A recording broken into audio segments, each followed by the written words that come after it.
Assalamualaikum warahmatullahi wabarakatuh. Halo teman-teman semua. Perkenalkan nama saya Ditya Perdana dengan NIM 1503621030.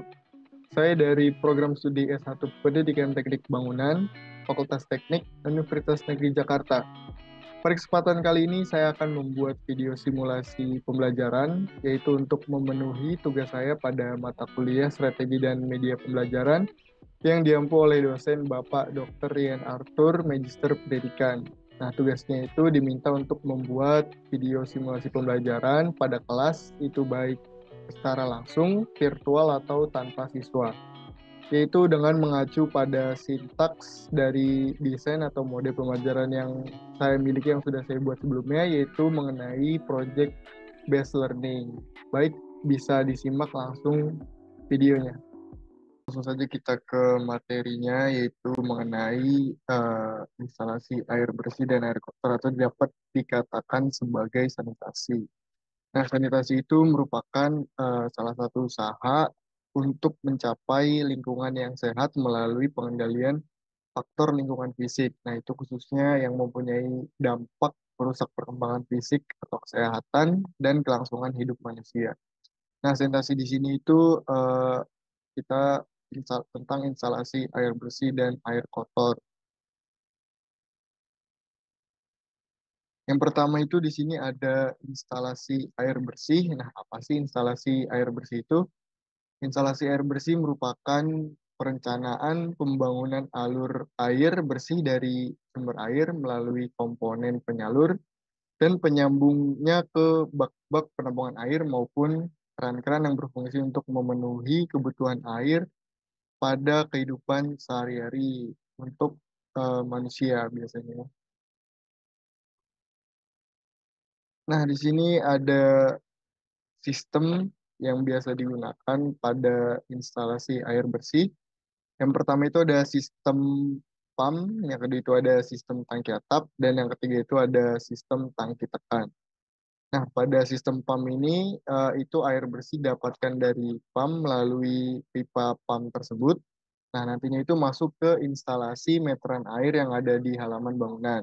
Dan air itu langsung bisa dialirkan ke kamar, dapur, dan ruang yang lain sebagainya untuk mendapatkan air bersih. Yang kedua itu ada sistem tangki atap. Nah, untuk bangunan, nah biasanya ini sistem tangki atap itu digunakan untuk bangunan yang eh, bertingkat lebih dari dua lantai, yang memungkinkan di atapnya itu diletakkan sebuah tangki. Maka sistem ini bisa sama dengan sistem sambungan langsung dari pump, tetapi dengan menggunakan sebuah tangki. Yang ketiga itu ada sistem tangki tekan. Nah, sistem ini itu tidak memerlukan sebuah tangki pada atap, tapi di sini itu menggunakan adanya sistem tangki tekan. Jadi dengan menggunakan kompresor biasanya untuk menekan aliran air. Di sini ada ilustrasi dari eh, sistem langsung dengan pump. Nah, di sini itu ada saluran air dari pump, nantinya melalui katup penutup dan meteran air.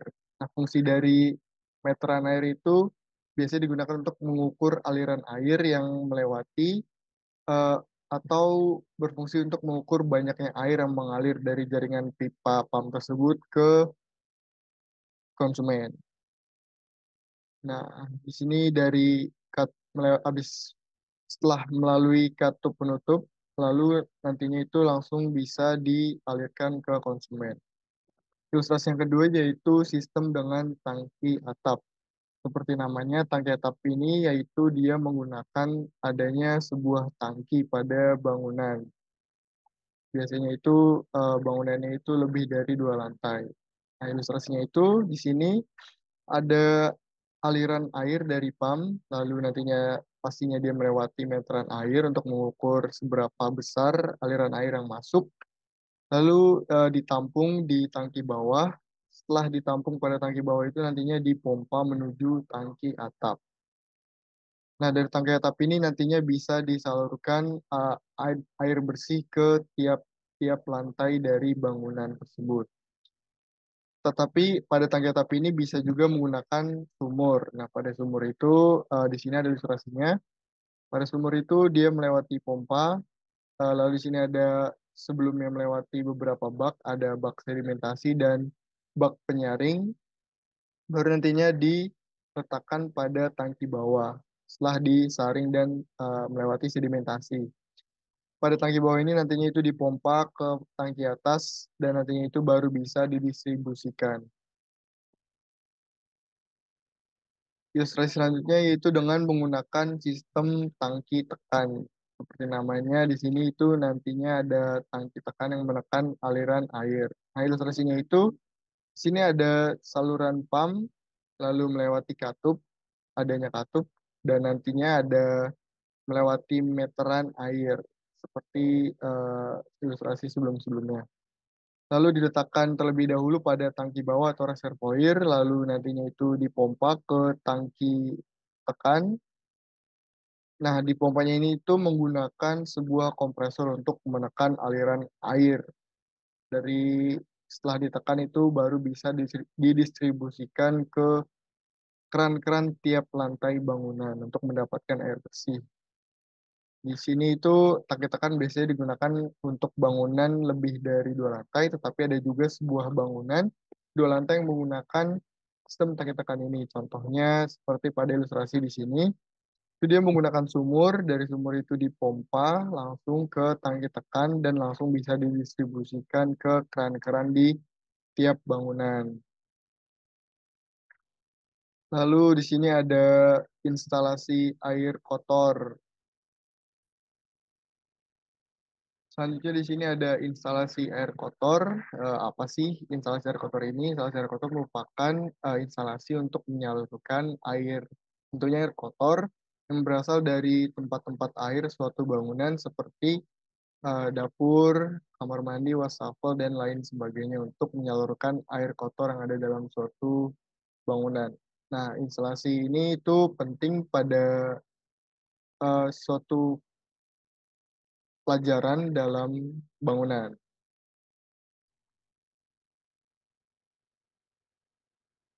Instalasi air kotor ini terdapat klasifikasinya, yaitu ada dua. Yang pertama klasifikasi menurut jenis buangannya, lalu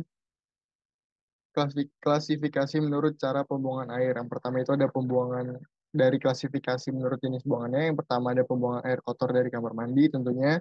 Yang kedua ada pembuangan air kotor dari wastafel. Dan ketiga ada pembuangan air kotor dari WC. Dan yang keempat ada pembuangan air kotor dari air buangan khusus. Yang kedua itu ada klasifikasi menurut cara pembuangan air kotor. Yang pertama itu ada sistem pembuangan campuran, itu nanti dicampur. Lalu yang kedua ada sistem pembuangan terpisah, ya seperti namanya dipisah cara pembuangannya. Lalu yang ketiga itu ada sistem pembuangan tidak langsung.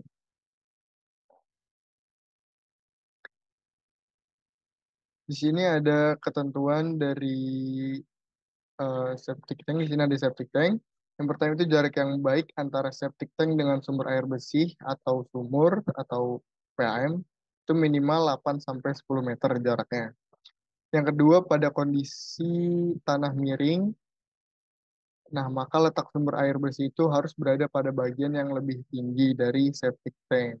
Yang ketiga itu penempatan septic tank idealnya sedekat mungkin dengan water closet. Nah ini itu tuh untuk mengurangi kemungkinan adanya pemampatan.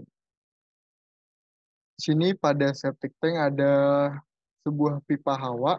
Pipa hawa ini berfungsi untuk eh, mengeluarkan angin sebagai sirkulasi udara tentunya.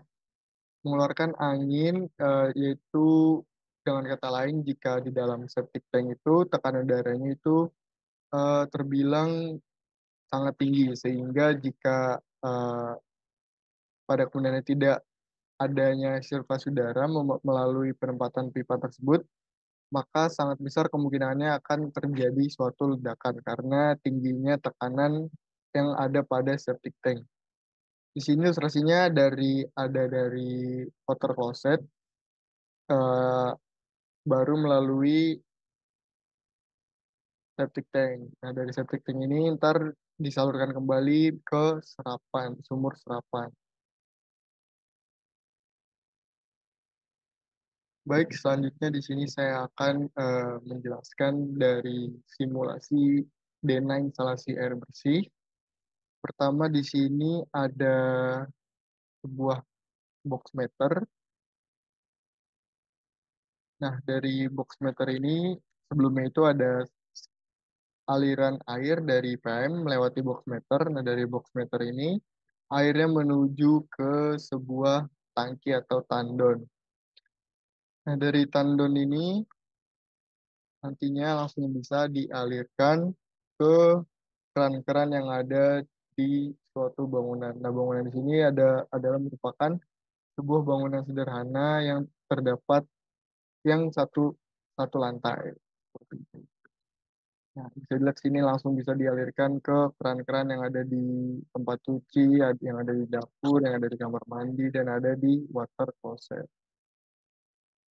Nah, di sini ada simulasi denah dari instalasi air kotor. Nah, air kotor itu biasanya di sini ada dari dapur, dari tempat cuci. Nah, setelah dari dapur dan tempat cuci ini itu harus em, ke langsung ke bak kontrol. Nah, air kotor itu juga ada yang dari kamar mandi dan ada dari water closet. Dari kamar mandi ini langsung ke bak kontrol. Dan dari water closet ini, eh, dari water closet itu sebelumnya melewati septic tank terlebih dahulu, baru melewati sumur resapan. Saja di sini ada contoh media dari instalasi air bersih dan air kotor.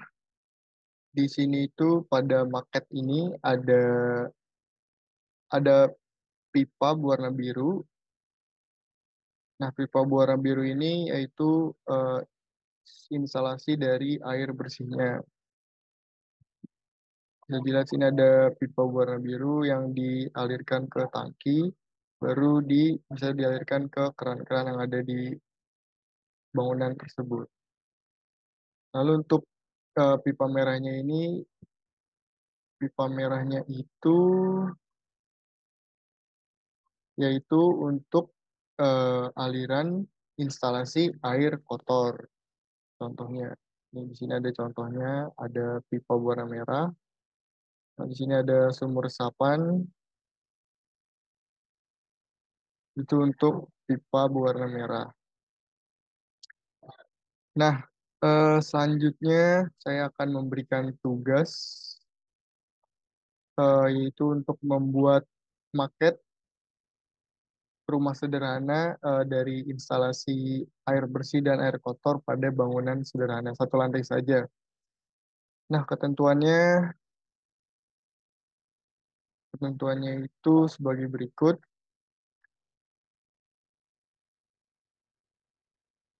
Nanti itu kita menggunakan website Trello. Di website Trello ini itu memungkinkan saya untuk dapat melihat langsung progres yang Anda kerjakan.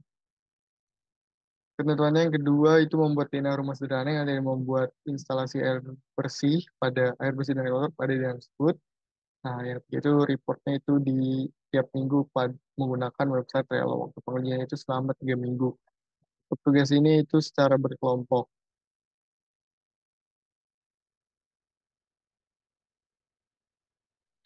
Yang pertama itu Anda nantinya membuat akun Trello, login terlebih dahulu. Setelah login, membuat akun, lalu saya saya di sini setelah membuat sebuah card, yang pertama itu ada nantinya pada kartu ini diisi oleh Anda, itu ada yang pertama itu ada membuat denah rumah sederhana, dan nanti report di situ, yang kedua itu ada progres pembuatan market instalasi air, yang ketiga itu ada finishing membuat market.